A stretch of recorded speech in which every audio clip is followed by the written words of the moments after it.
Welcome to Fluent Phonics. Today we will learn how to pronounce the word Masonic. Masonic. Masonic. Masonic.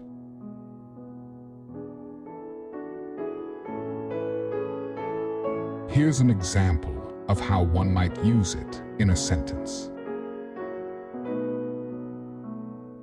The architect incorporated several Masonic symbols into the design of the building.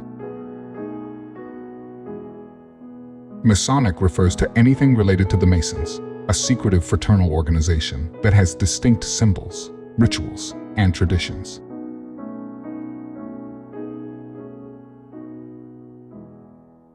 Thank you for your time. If you enjoyed this, please like and subscribe for further content.